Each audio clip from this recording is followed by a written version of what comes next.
Welcome to Second Wind with Joyce Buford, a program for and about women. Joyce Buford is a certified coach and motivational speaker who has a passion for helping women who need a second wind. She is the author of the Amazon bestseller, Effortless Happiness, How to Find Your Voice and Finally Ask for What You Really Want. She studied directly with her mentor, Jack Canfield, and is a fully certified coach in his program. Also, she has served as an assistant in his training programs. Through her study with many prestigious coaches and mentors, she has created a powerful program that has positively impacted thousands of people. On today's program, Joyce and her guests will help you to get your second wind. Now here's your host, Joyce Buford. Good morning. Welcome to Second Wind. You are talking to Joyce Buford, or you are listening. You're not talking to me. You're listening to Joyce Buford, who I have being the pleasure of the founder of Joyce Buford Empowers. And I work with women in transitioning from a divorce, death of a mate, change of any life, change of a job, anything that we go through that affects our life so much that it shakes our foundations. And we began needing to put ourselves back together, but not the same way we were. It's more about recreating that life that gives us fullness and pleasure and happiness. So I'm so glad you're here today, because if you have been fortunate to have listened to a previous recording, our guest today is Stefan Gonick, and he is a soulmate mentor, EFT practitioner, which he will explain, and founder of the Soulmate Attraction Academy.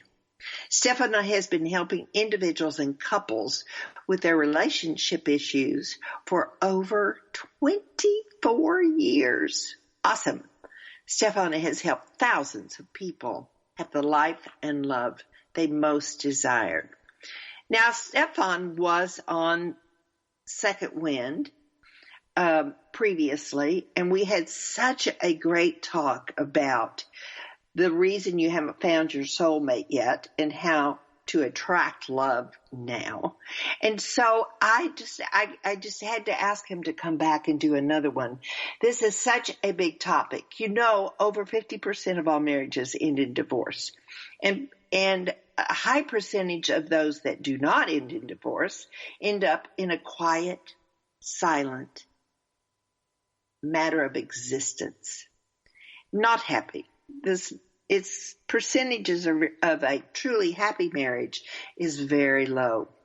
Now, Stefan and I have met each other through emotional feeling technique training session in 2013. So I was aware of his work, but I was not aware of how beneficial this was for me, even in listening to this previous podcast. So I encourage you to share, to go to Stefan's website, and to become more familiar with this man. So today we're going to be talking about create harmony and great love in marriages and relationships. So knowing the importance and the knowledge this man has to offer you, I really want to jump right into the interview with Stefan. Now, Stefan, I am so happy that you're back with us today. Yeah, I'm thrilled to be back today. I just felt that the previous show was just so beneficial, and it was just amazing what you shared with us, how we remarry our parents. And at the time, I can promise you there was no way in my mind that I was doing that. This man was totally different. My husband at the time was totally different from my father, who my father was a strong influence and many similarities. So I just found the first show so enlightening. I mean, what great information. But now my guest will be in that relationship and maybe need some skills that can save the relationship and make it grow deeper and more valuable for that couple. So tell us where we are. All right. So as you said, the statistics for marriages are unfortunately pretty poor. Yes. Half of all marriages end in divorce, and then half of the people who stay married are pretty unhappy, which means that only 25% of marriages are happy and successful. And that's sort of both discouraging and encouraging in the same time, for me anyway. Yeah. Discouraging that 75% of people aren't happy, but 25% is a big enough number that's like, all right, if it was only like 3% of marriages were happy or 5% of marriages are happy, then we'd feel like this incredibly unique thing that very few people get to experience. Mm-hmm. And it's like, okay, I would just give up. That'd be just too small. But 25% is like, okay, there's a pretty large subgroup here that's doing fine. So how do I get into that 25% group? Right? What does it take to get there? It's not totally out of the realm of possibility. But the tricky thing is that the suffering that people experience in their marriages or in serious relationships, the sources of that suffering, what's causing the problems in their marriage, is something that most people really don't understand very well. And if you don't know what's causing the problem, it becomes very hard to address it. Like, what do you do? Yes, right. Now, usually what you hear about, how to have a more harmonious, happy marriage or relationship is, communication techniques, right? Like, you'll hear this truisms a lot. Like, well, the biggest problem in marriages is, lack of good communication. And if you go to a couples counselor, usually the very first thing they do is they try and teach you communication skills. Yeah. Now, Now, communication skills are important. And, a lack of those skills does make the situation worse. But I guarantee you could be an expert communicator. You could be the person who teaches these communication skills, right? Yes. And your partner as well. And what you'll find, if you don't address the true sources of the pain in marriages and relationships, is that you're going to be using those communication skills a lot, right? Yes. So the communication skills are more of a coping strategy than something that's truly addressing what's really going on here. Because so that's the thing. So, certainly good to learn communication skills because it is helpful to be able to talk through upsets and everything. So it's a good thing. It's just far from sufficient. Right. So, which is why a lot of couples who go to counseling still, don't manage to save their marriage. For years. Yeah, they might do it for years. We went to 3 different counselors, and never did they talk about our partners or where we learned some of the skills that we were working with. Never. So this is just amazing to me and enlightening that there's a lot going on to help marriages out there heal. Couples heal. That's right. So what's really going on is that the person that we think that we're in a relationship with is not actually the person we're in a relationship with, which sounds a little weird, right? Yes, it does. So here we are married.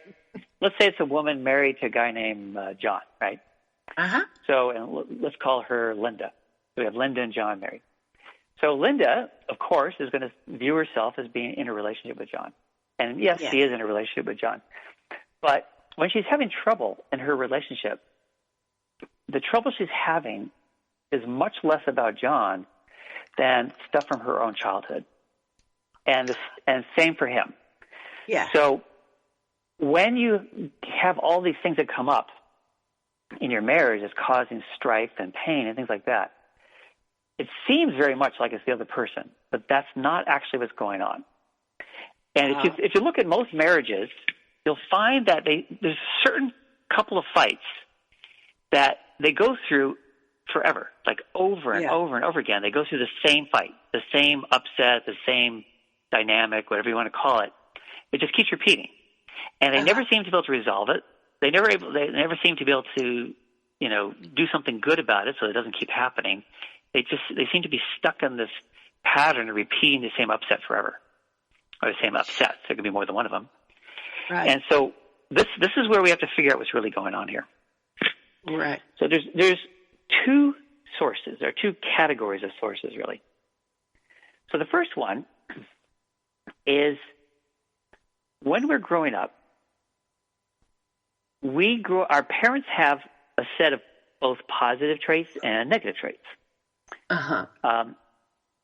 Now, these positive, negative traits determine who we're attracted to, on the one hand. So I'm about to say something that's going to sound very scary and discouraging, but I'm gonna have a way to resolve this. So I'm sorry, and I'm gonna apologize in advance. I'm about to scare you, but we're gonna address it. So just, if you start getting like just weak knees, just try and just kind of put the fear aside temporarily, knowing that I've got a way to deal with it, and I'll take care of it.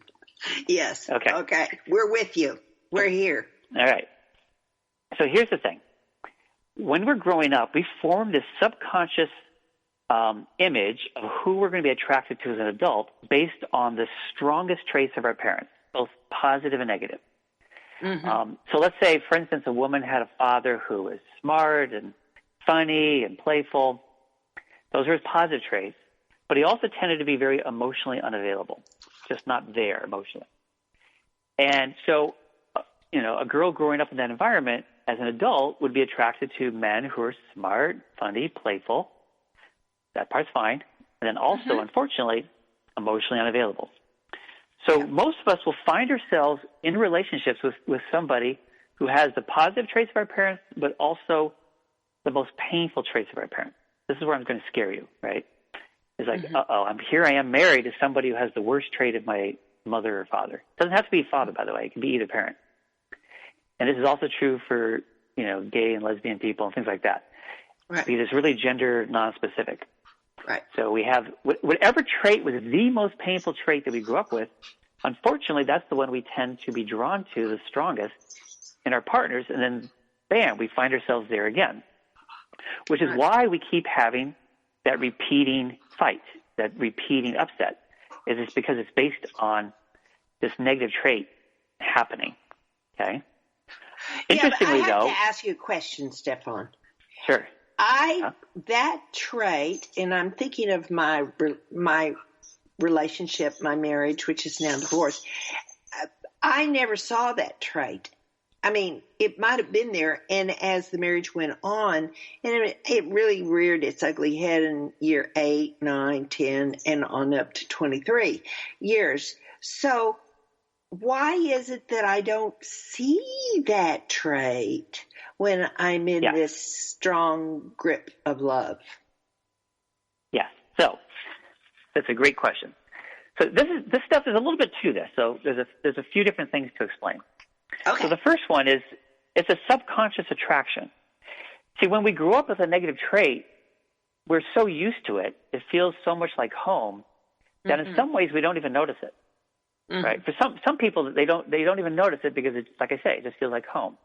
So it's there, and they're not even that aware of it.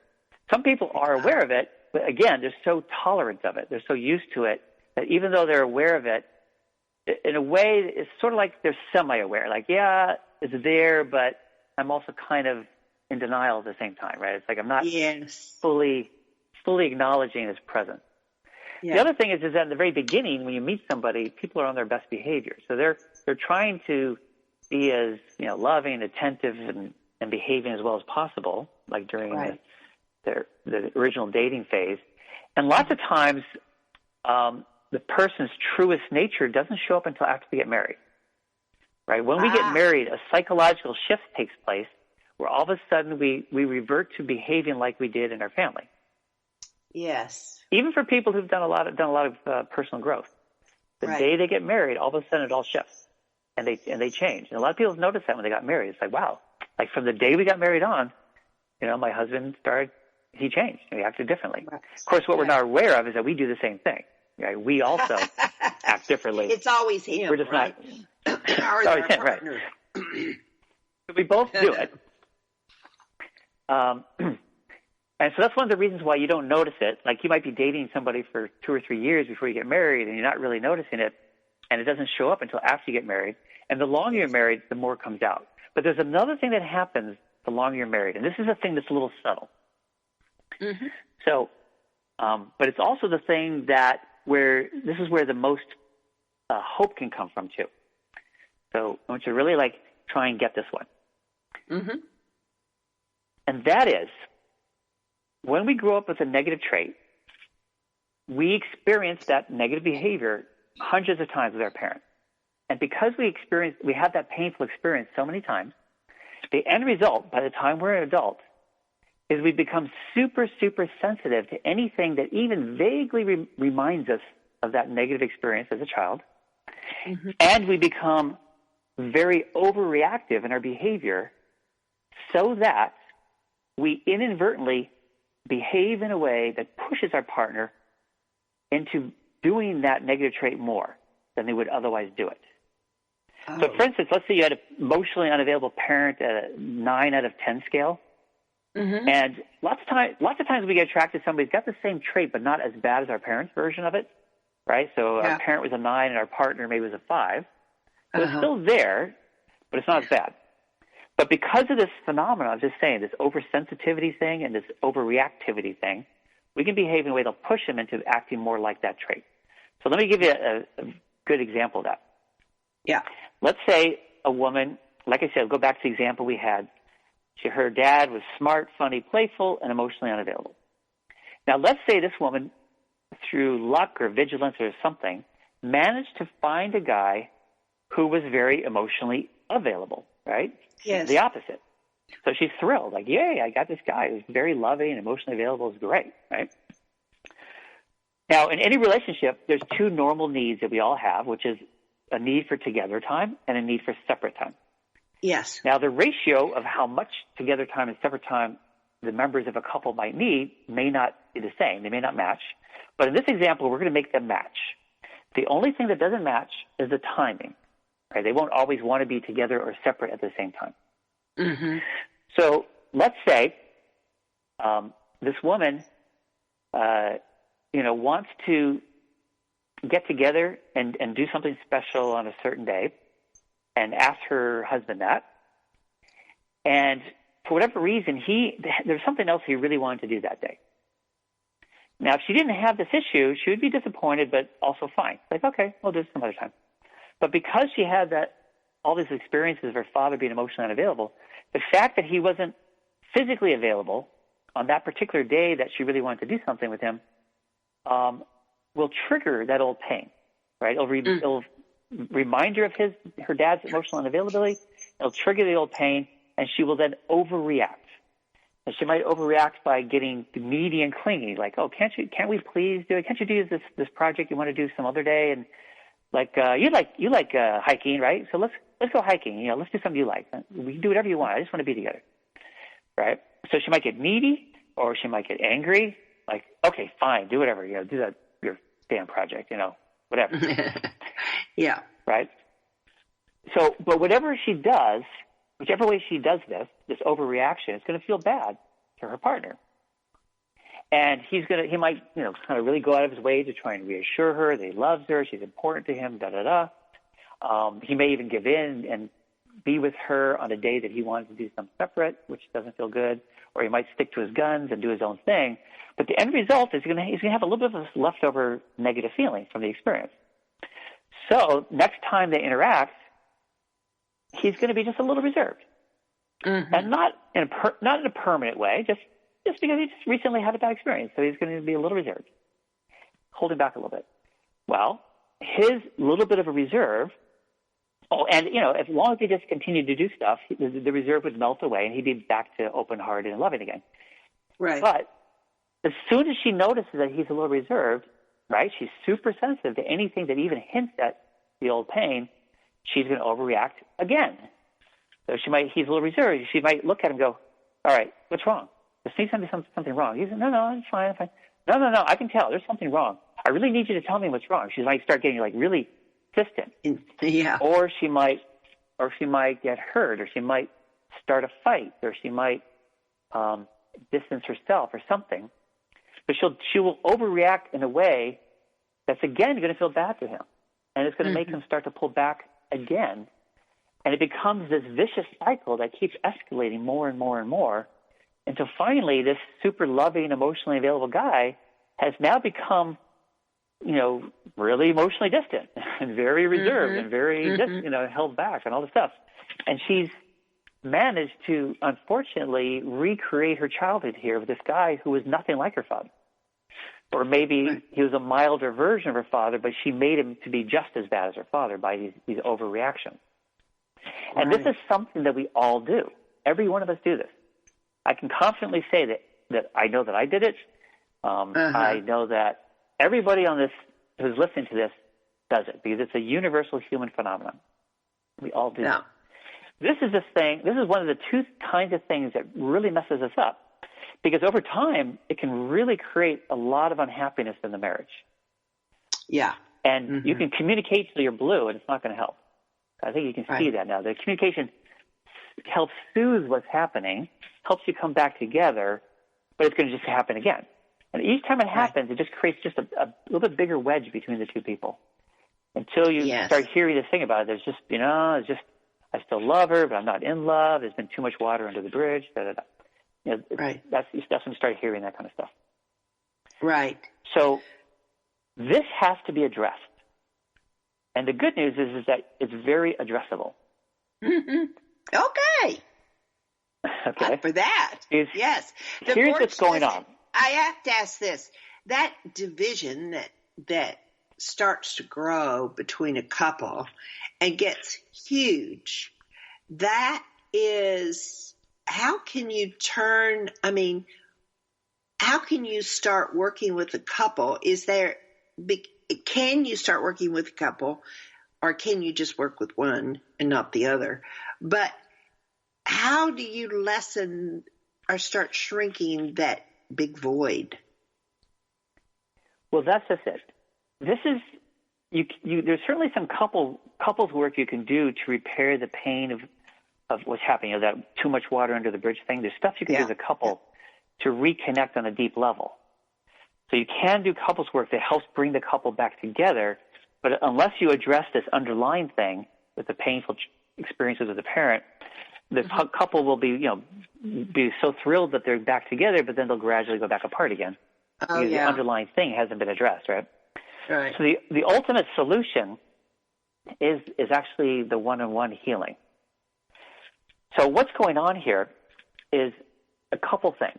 I talked about being overly sensitive and overly reactive. But we need to understand, what's really going on there to begin with.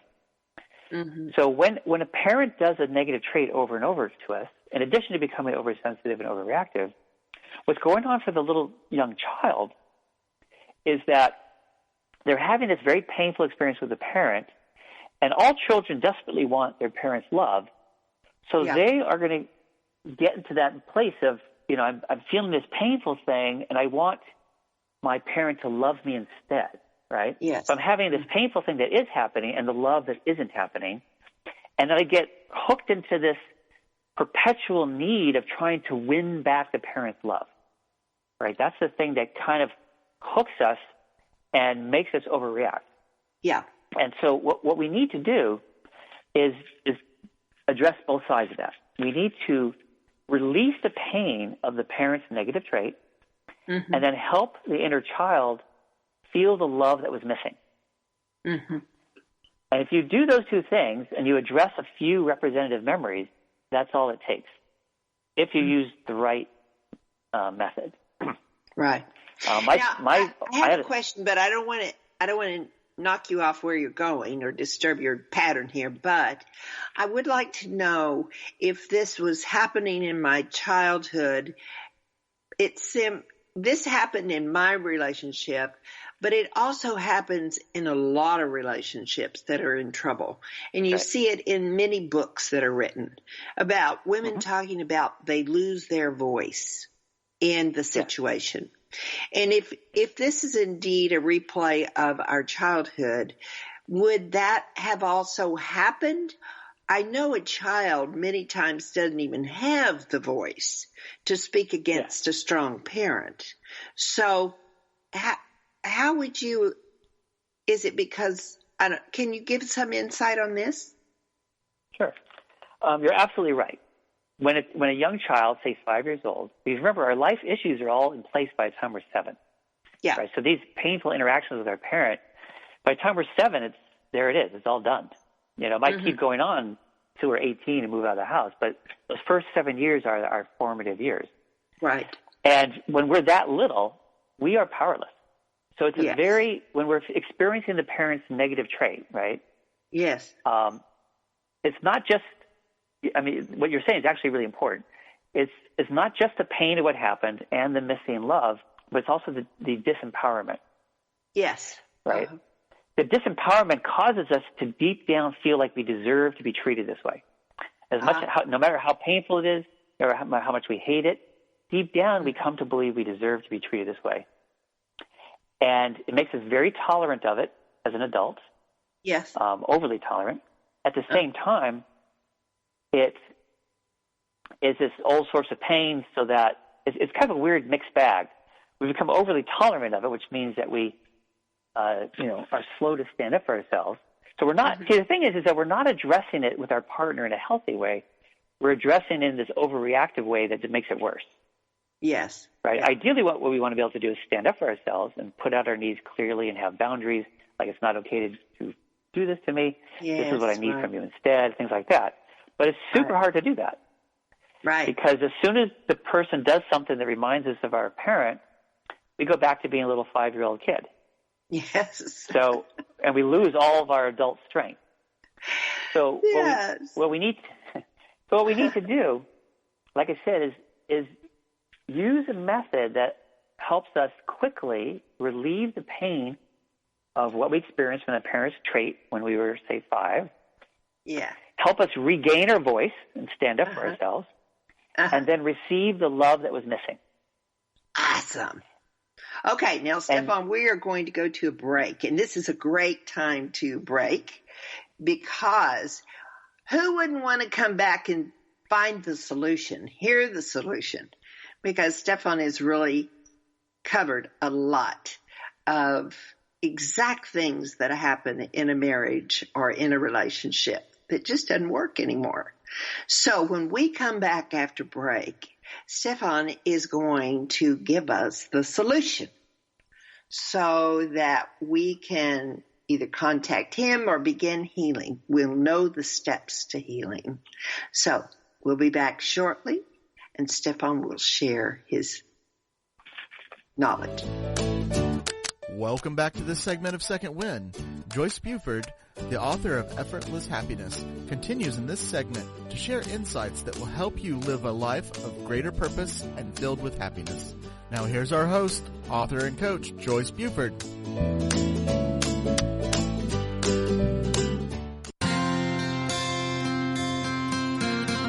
Would you like to know how to bring more ease to all the decisions you need to make in life? Knowing your core values is the first step in Joyce's free live masterclass. You'll discover your top 5 core values in as little as 45 minutes. Join her now at freegiftfromjoyce.com.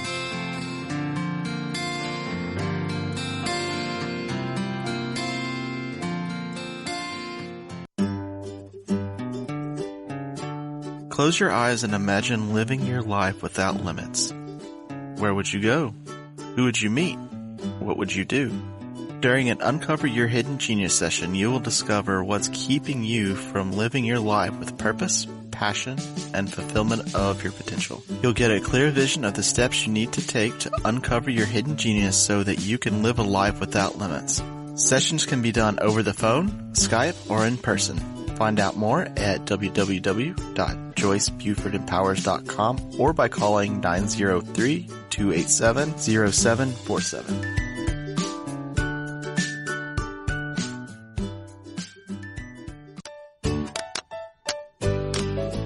Transformational coach, motivational speaker, and author Joyce Buford returns after this short break. We are talking today with Stefan Gonick, and he is a soulmate mentor. Now, you will remember before we went to break that we were talking about the solutions to the different childhood pains that we are reliving in our marriages, in our relationships.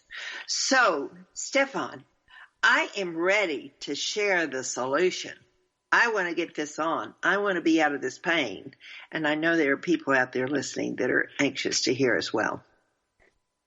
Yeah. All right. So I actually was starting to explain, and I realized I need to back up a little bit. Okay. I gave you an overview already, right? That you want to address the pain of what happened.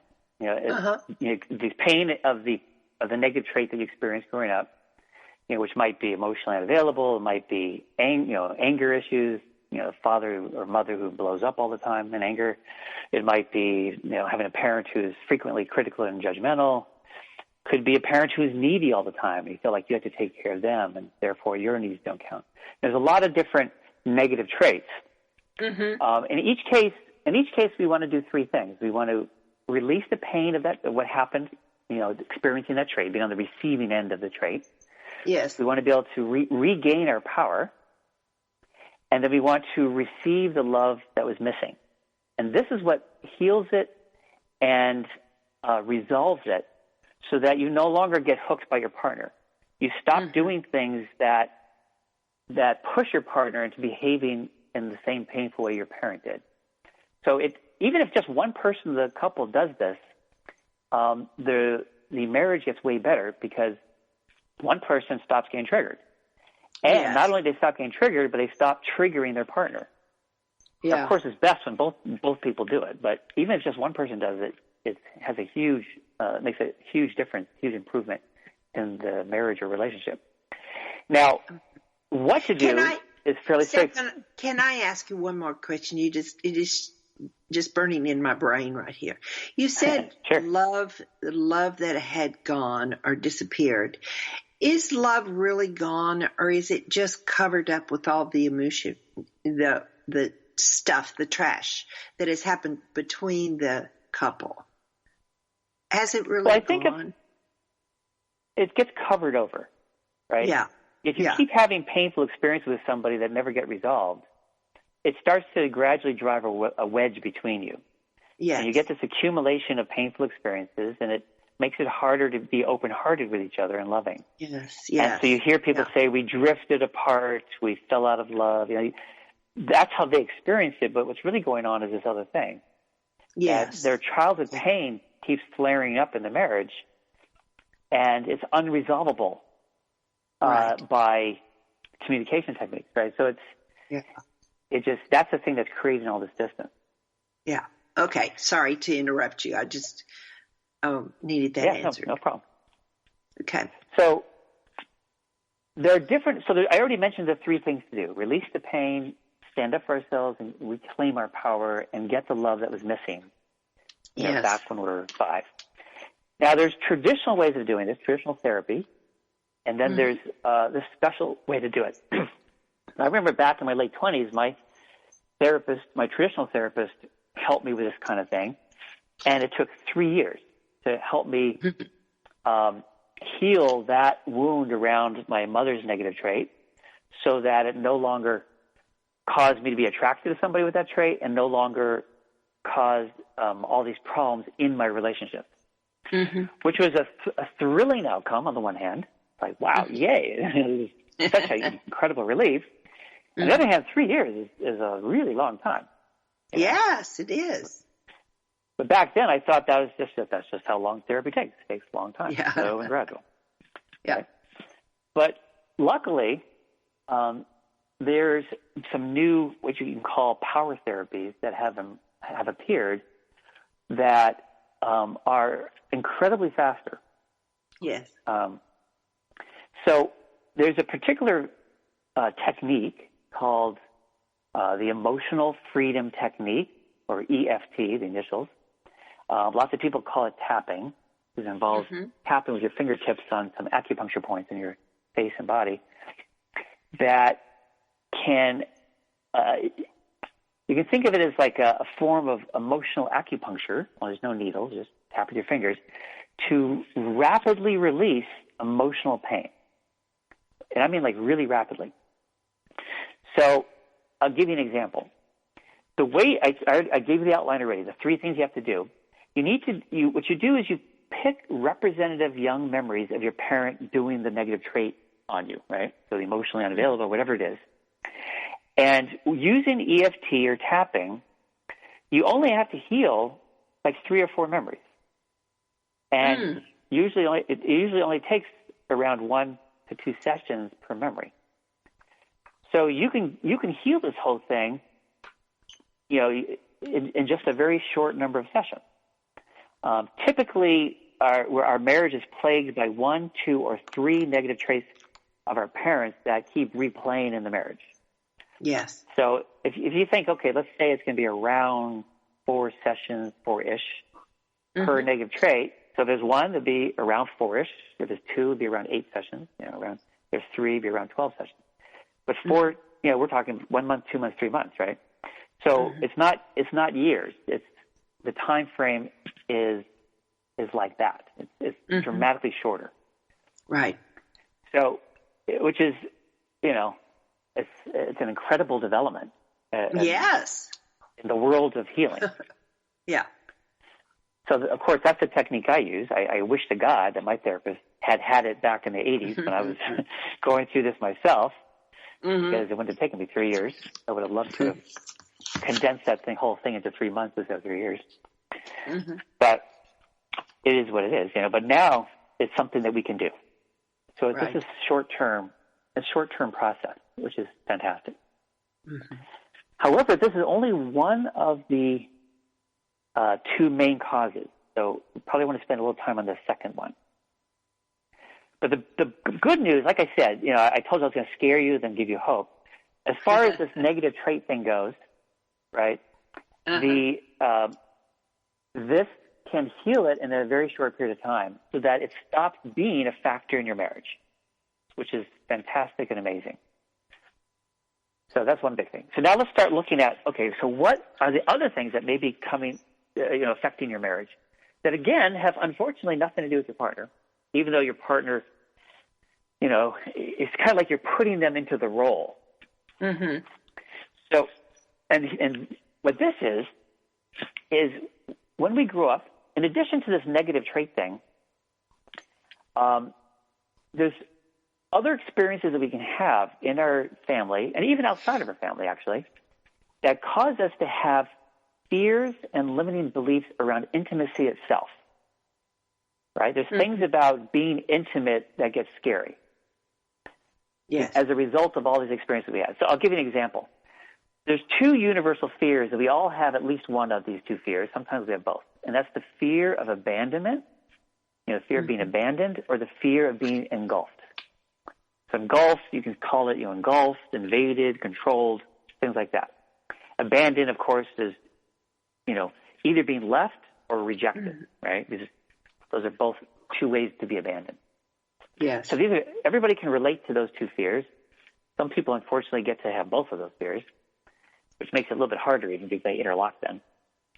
And that's just one example, those 2 fears. So I'll give you an example of one of my fears that made a problem for me. It actually wasn't a fear, it was a belief, a negative belief.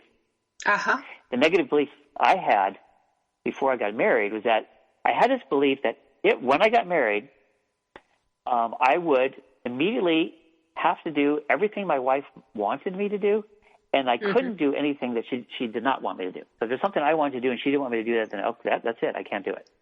But I would be fully controlled. Right. Not because my wife was a controlling person, but just because that's just the way I thought marriage was supposed to be. That, the husband is supposed to do whatever the wife says, even if she says it very mildly and gently. Right. Had you seen that in your parents? Is that where you picked that up? Or not? Well, the interesting thing was I actually didn't see that in my family. Okay. I never figured out where I got that belief from. But this belief really contaminated my relationship. Yeah. Because I would be with a partner where she had no idea this was even going on, right? Yes. So, I had a lot of negative coping strategies. So one way I would do things that I wanted to do is to just not tell her. It's like, okay, I don't know if she's going to be okay with me doing this or not, so I'm just going to do it without saying anything. Do it. Now, when I say that, yes. Now I need to emphasize I wasn't doing something bad. It's not like I was cheating or Yes. It's not that it was a bad thing. It's just that I was afraid that she might not like whatever it was. So I would just, try and do it on my own so that the question wouldn't even come up. I was afraid that she would say, "Oh, why don't you doing that?" And then it's like, oh, and then I won't be able to do it, right? Yes. So there's this feeling of being trapped and controlled, even though she wasn't controlling. Right. So you can imagine how that can play out in a marriage. Correct. That was your own self-imposement.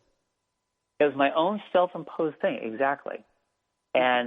But it caused problems in my relationship. So you can imagine here I am doing something and my partner thinks I'm sneaking around. In a sense, I sort of am. Yeah. And so there's this feeling on her part that I don't know what he's doing, and it's making me uncomfortable. But for me, it wasn't because I wanted to do something bad. It was because I didn't know if I'd be allowed to do it. I got it. So, but it still created problems in the relationship. See? Yes. There's other things. If you have a variety of painful experiences growing up with classmates, school, excuse me, anywhere, we can become very guarded around our heart. So it makes it hard for us to be fully open-hearted with our partner. We may feel very open-hearted in the beginning, but as we settle into a long-term relationship or marriage, then our childhood guardedness will kind of rise up again, and we'll find our hearts pretty closed off, and makes it hard to be very open and loving to our partner, and also very hard to receive our partner's love.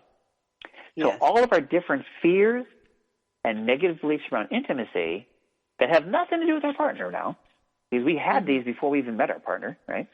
Right. Will then play out in the relationship, and it's going to impact our partner. Yes. And it's also often the case that our partner will have complementary fears and limiting beliefs that then interact with each other to cause it to escalate to the roof. So I'll go back, for instance, if the fears of abandonment versus fear of engulfment. It's often that two people will get together. They have the other fear, right? So somebody with a fear of abandonment will pair up with somebody with a fear of engulfment. Well, this will create that distancer pursuer thing. This is another source of it. So it could be the emotionally unavailable parent thing. I gave you that example earlier. But if for some reason somebody had a fear of abandonment, not because parent was emotionally unavailable, but there's painful abandonment experiences they had growing up, and somebody else had fear of engulfment because of maybe a parent was kind of engulfing, like too smothering, things like that.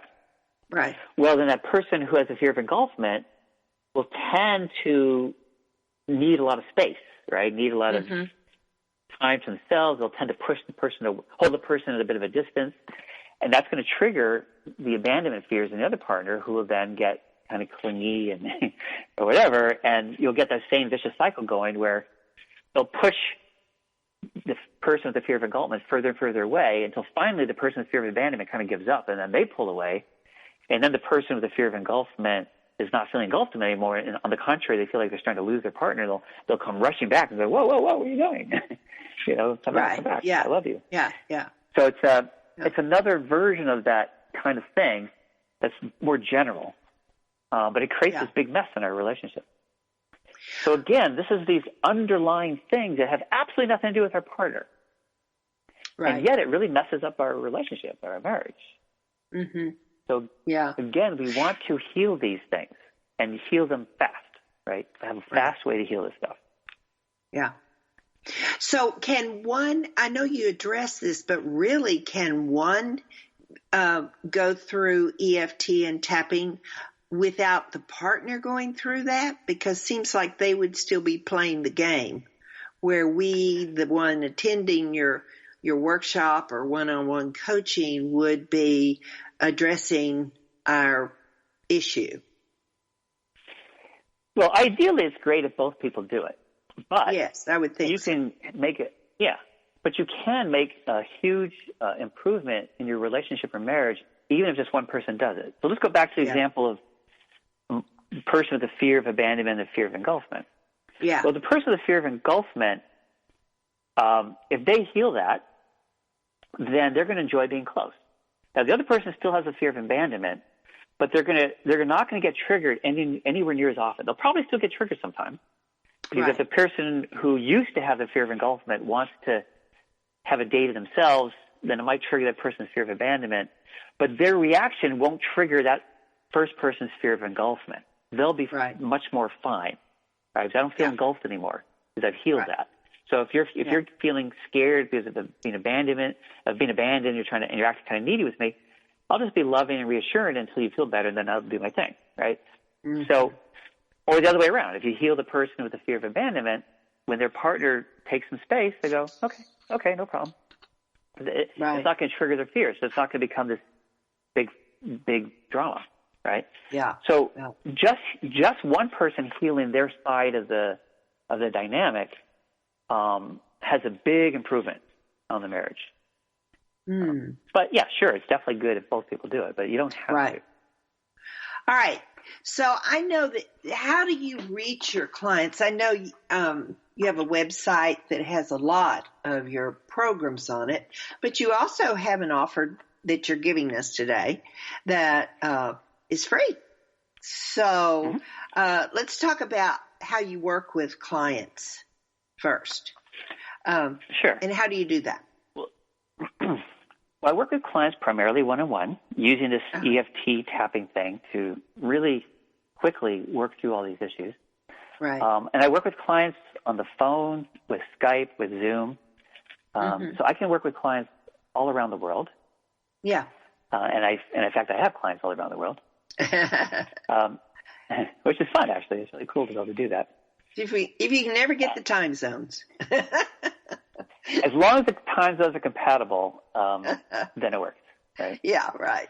Yeah. So my website, if people want to find me for one-on-one help, or if they want to get my free gift, I'll start with my website.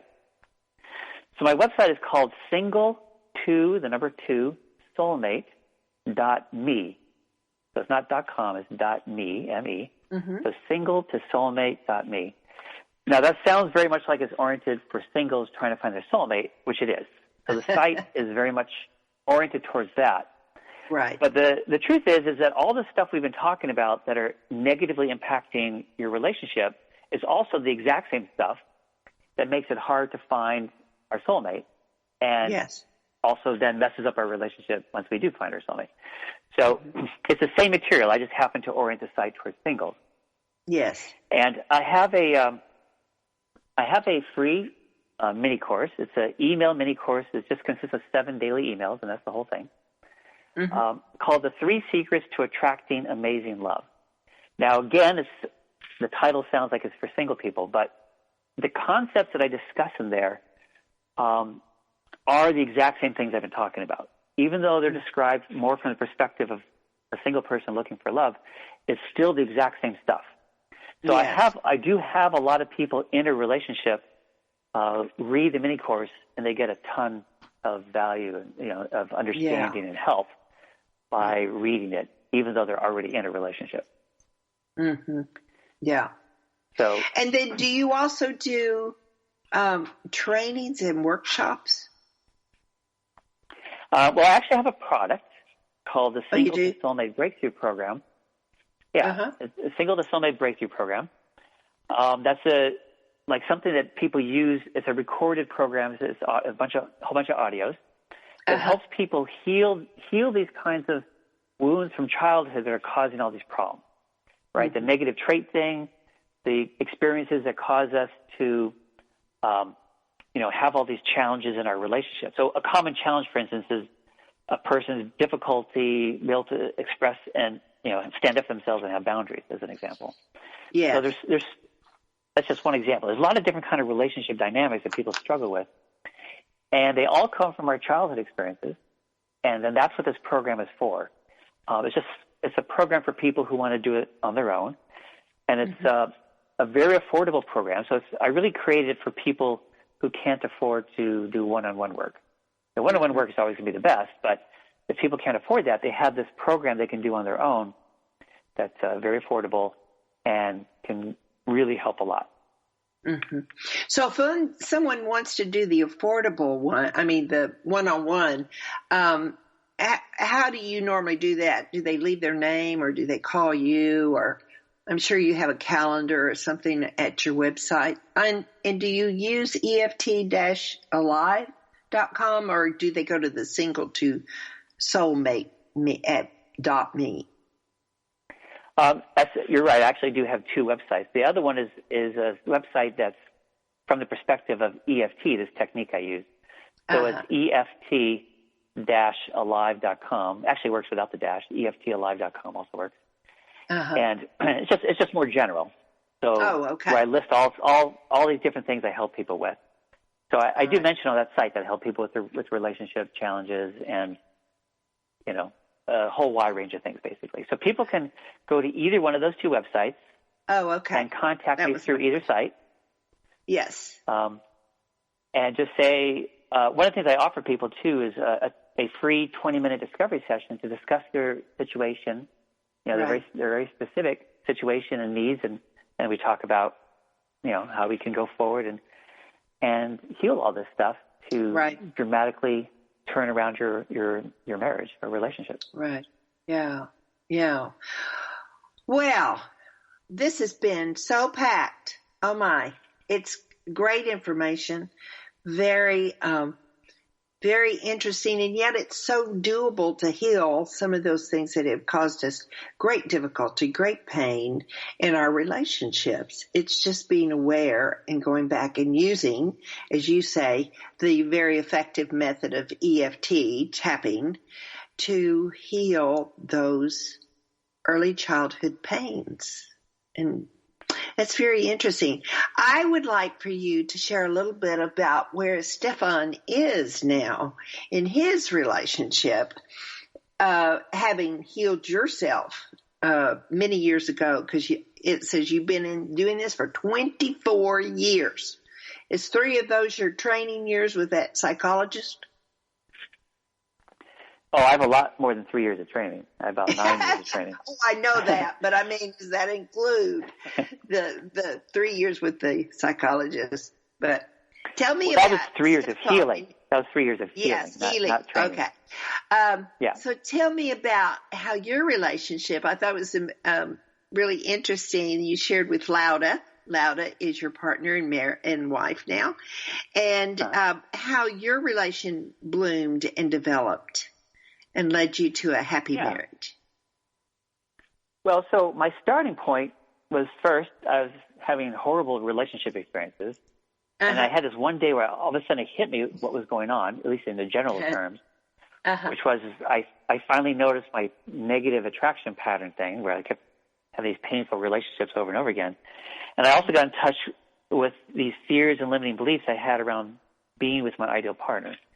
Right. So that's what got me started on my own healing journey so that I could finally be with my love of my life, right? Yes. So unfortunately that, EFT was not available back then. So I worked with traditional psychotherapists using more traditional methods, which, very slowly and gradually helped me address all these things until I was finally able to succeed, which I did. Yes. I met my wife-to-be, Lauda. She's from Argentina originally, living in the U.S., and we actually met salsa dancing. And for the first 2 months, we just saw each other weekly at the dance, and we danced together. And then after 2 months of dancing together, we finally went out on our first date. And then by our third date, we knew that this was it, that this was my soulmate, and we wanted to get married to each other. And 9 months later, we were married. And it was all this healing work that I did that made it possible. And it's become a passion for me to help people either find their soulmate or save their marriage. Because a lot of people manage to find this wonderful partner for themselves, and then it gets all messed up because of all this childhood stuff. Which is just heart-crushing. It's such a tragic ending to such a beautiful beginning. Yes. And it's particularly tragic because it's addressable, it's healable. Yes. So it's become my life mission is to help people in both situations, right? Finding a soulmate to begin with, plus addressing what would otherwise mess up their relationship after they do find their soulmate. Or people, it's like, okay, they're already in a relationship and they're really, crashing into these problems that are messing up their otherwise good marriage. Yeah. And so that's what I spend most of my time doing. I think that's wonderful, Stefan. You're saving so many lives and in turn saving that marriage so that their children are seeing healthy marriages. It just perpetuates. I mean, you're affecting so many people. So I appreciate very much that you were able to come back and do this second show with us today. And I look forward to sharing the message with not only my audience, I'm also encouraging my audience to share it with their loved ones, anybody that is struggling. And I tell you what, we can count those friends on our fingers that have experienced this type of pain in relationships. So thank you very much for being with us today, Stefan. It was my great pleasure to be here. Thank you. All right. So we have another week before we will talk and visit with a new guest. And I hope that you've enjoyed and you found enriching parts of today to help you create the relationship that you want to live in. Now, that is part of my mission as Joyce Buford Empowers, giving on Second Wind the empowerment back to you to create that life that can be exemplary. I can't say the word. But anyway, you know what I mean. I want you to have the best, and I want you to be the happiest. I want you to live effortlessly happy. So until next week, I ask you to go out there, share with your friends, but to also pick up something that you want to address this week, something that will make you happy, something that will give you joy, so that each day is precious. Thank you for being here today. I look forward to next week. Joyce Buford returns next week at the same time for another edition of Second Wind. Through the Joyce Buford Empowerment System, women are receiving the support they need through their transitions and are able to reclaim their true purpose with confidence. They receive the tools they need to map out new lives. You can find out more about her coaching services at JoyceBufordEmpowers.com.